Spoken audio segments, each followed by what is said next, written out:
एक बार एक व्यक्ति बहुत ही परेशान होकर बौद्ध भिक्षु के पास पहुंचता है और कहता है, हम अपने जीवन में लक्ष्य तो निर्धारित करते हैं परंतु उसे पा नहीं पाते हैं।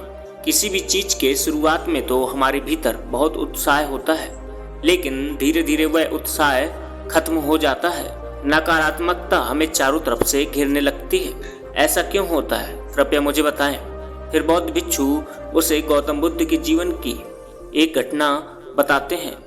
यदि आपके भीतर भी यह प्रश्न है तो गौतम बुद्ध के जीवन की यह घटना सुन आपको इस प्रश्न का उत्तर मिल जाएगा। गौतम बुद्ध के जीवन की यह घटना आपको आपके लक्ष्य के करीब ले जाएगी। यह घटना आपको गहरी समझ देगी, परंतु इस समझ को समझने के लिए आपको धैर्य की आवश्यकता है। जैसा कि हम जानते हैं, गौतम बुद्ध बनने से पहले सिद्धार्थ नाम के व्यक्ति के रूप में जाने जाते थे। उनके जीवन में कोई दुख नहीं था, परंतु मानसिक पीड़ा बहुत थी।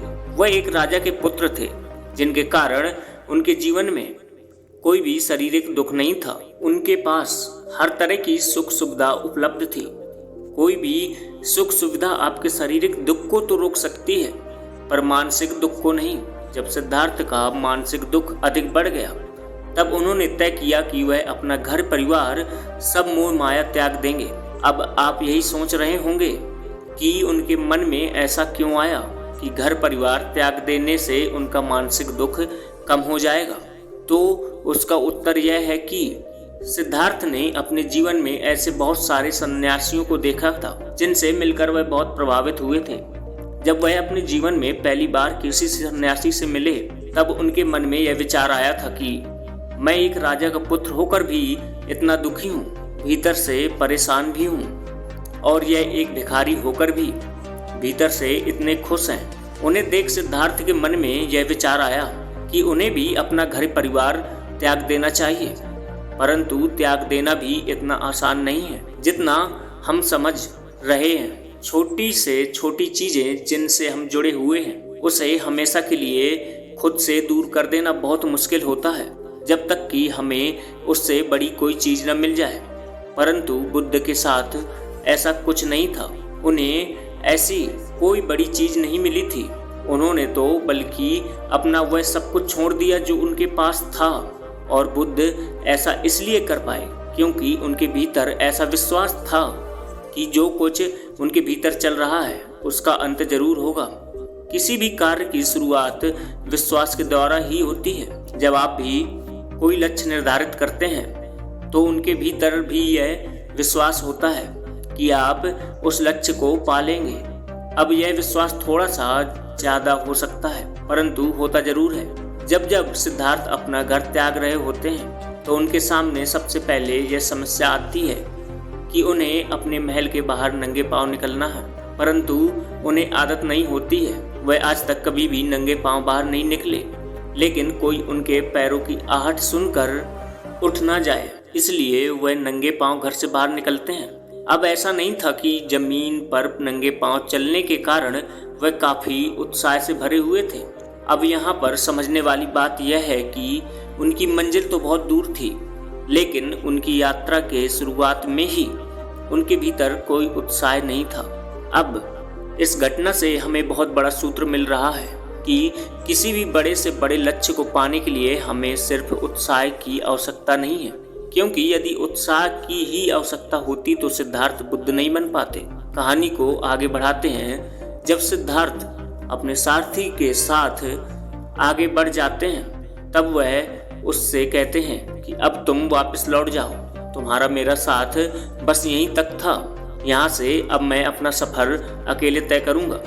सिद्धार्थ अपने सभी आभूषणों और बालों को काटकर अपने सारथी को दे देते हैं। सिद्धार्थ के सारथी उनसे विनती करते हैं कि कृपा कर आप वापस चलें, आपके बिना वहाँ सब कुछ सूना हो जाएगा।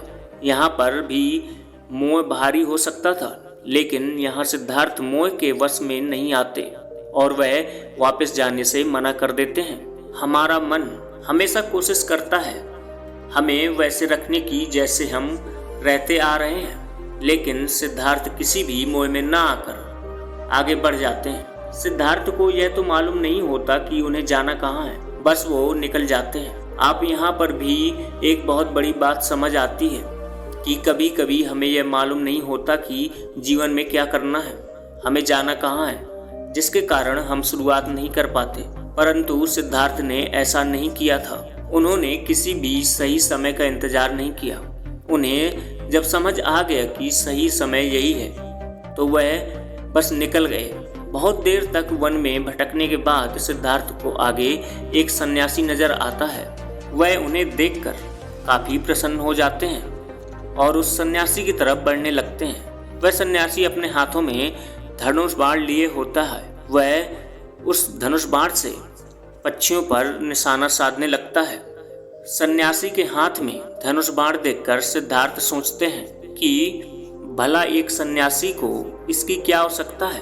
वह उस सन्यासी के पास जाकर उनसे पूछते हैं कि आप एक सन्यासी होकर इस धनुष बाण के साथ क्या कर रहे हैं।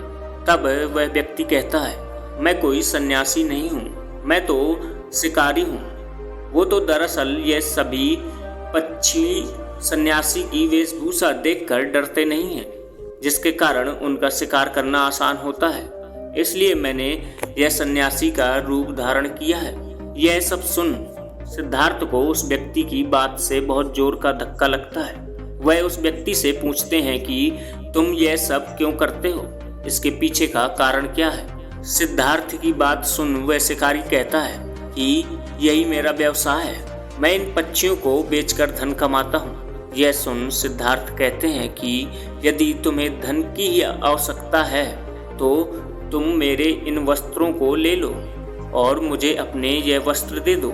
आभूषण तो मैं अपने सभी छोड़ आया हूँ, लेकिन यह वस्त्र भी बहुत कीमती हैं। इसमें हीरे, मोती, सोना, चांदी, तारों का काम है। तुम यह वस्त्र ले लो और मुझे अपने वस्त्र दे दो। इस तरह से बहुत सी नकारात्मक घटना सिद्धार्थ के जीवन में घटित होती हैं, लेकिन वह कहीं भी नहीं रुकते हैं और धीरे धीरे अपने मार्ग की तरफ बढ़ते चले जाते हैं। कई वर्षों तक सिद्धार्थ सत्य की खोज में भटकते हैं। इन वर्षों में सर्दी, गर्मी, बरसात बहुत बार आती है जाती है, लेकिन कोई भी मौसम, कोई भी परिस्थिति सिद्धार्थ को उनके लक्ष्य तक पहुंचने से नहीं रोक पाती है। काफी लोगों को सिद्धार्थ के जीवन की घटनाओं को सुन यह लगता होगा कि सिद्धार्थ बहुत अलग थे, उनके भीतर कुछ अलग था।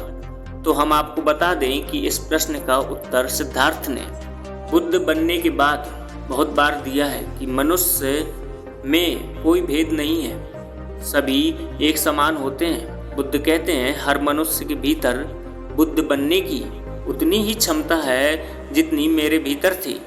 बुद्ध ने यह बात बहुत बार कही है, लेकिन लोग इस बात का विश्वास जल्दी नहीं कर पाते हैं। अब एक प्रश्न यह भी है कि ऐसी कौन सी चीज है जिसका कोई भी खराब परिस्थिति या नकारात्मकता कुछ नहीं बिगाड़ पाती है। इसका जवाब है आपका स्पष्ट और साफ देखना।